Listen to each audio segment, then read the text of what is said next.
আসসালামু আলাইকুম আরহামতুল্লাহ। কিয়ামতের সেই কঠিন দিনে যখন সূর্যের তাপে মানুষ ঘামতে থাকবে, তখন আপনজন কেউ কাউকে চিনবে না। তখন আমাদের সামনে আসবে এক ভয়ঙ্কর পরীক্ষা, যার নাম আল চিরাত বা পুলসিরাত। এটি জাহান্নামের উপর স্থাপিত একটি সেতু। আপনি কি জানেন কোন আমল থাকলে আপনি বিদ্যুতের গতিতে এটি পার হতে পারবেন?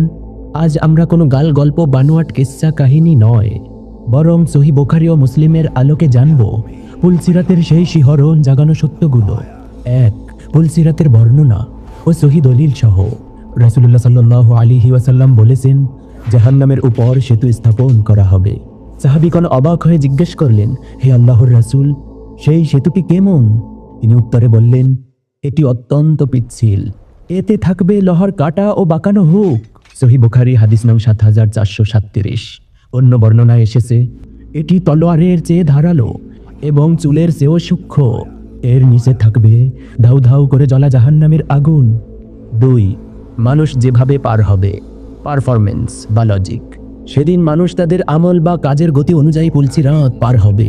কেউ পার হবে চোখের পলকে বিদ্যুৎ গতিতে, কেউ বাতাসের গতিতে পার হবে, কেউ দ্রুতগামী ঘোড়ার গতিতে পার হবে, কেউ দৌড়ে, কেউ বা আবার হেঁটে পার হবে, আর কেউ বা আবার হামাগুড়ি দিয়ে পার হবে।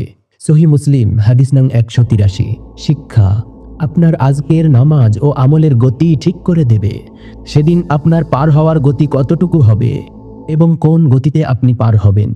তাই আল্লাহ প্রদত্ত হুকুম আহকাম মেনে চলা আমাদের একান্ত কর্তব্য। তিন, নবীজি সাল্লাল্লাহু আলাইহি ওয়াসাল্লাম এর সেই মহৎ আরতি। পুলসিরাতের দুই ধারে ফেরেশতারা দাঁড়িয়ে থাকবেন, আর আমাদের প্রিয় নবী জনাবে মুহাম্মদুর রাসূলুল্লাহ সাল্লাল্লাহু আলাইহি ওয়াসাল্লাম সেতুর এক প্রান্তে দাঁড়িয়ে কেবল একটি দোয়াই করতে থাকবেন, রব্বি সাল্লিম, রব্বি সাল্লিম। অর্থ, হে আমার প্রতিপালক, নিরাপদে পার করো, নিরাপদে পার করো। সহিহ বুখারী হাদিস নং ৬৫৭৩। সুবহানাল্লাহ। বিপদের সেই চরম মুহূর্তেও নবীজি সাল্লাল্লাহু আলাইহি ওয়াসাল্লাম আমাদের কথা ভুলবেন না। চার, কেন কারো জন্য এটি সহজ হবে? সহিহ আমল। রাসূলুল্লাহ সাল্লাল্লাহু আলাইহি ওয়াসাল্লাম বলেছেন, যে ব্যক্তি কোনো মুমিনের দুনিয়াবী বিপদ দূর করবে, আল্লাহ তাআলা কিয়ামতের দিন তার বিপদ দূর করবেন। সহিহ মুসলিম। এছাড়া যারা অন্ধকারে মসজিদের দিকে হেঁটে যায়, আল্লাহ তাআলা তাদের জন্য পুলসিরাতে পূর্ণ নূর বা আলোর ব্যবস্থা করবেন। ৫, উপসংহার ও শেষ কথা। পুলসিরাত কোনো কাল্পনিক গল্প নয়, এটি প্রতিটি মুমিনকে পার হতে হবে। তাই আজই তওবা করুন, গাল গল্পে কান না দিয়ে সহিহ সুন্নাহ আঁকড়ে ধরে চলতে থাকুন।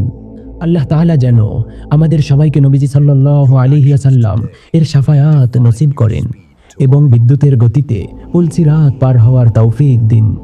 আমিন। আসসালামু আলাইকুম ওয়া রাহমাতুল্লাহ।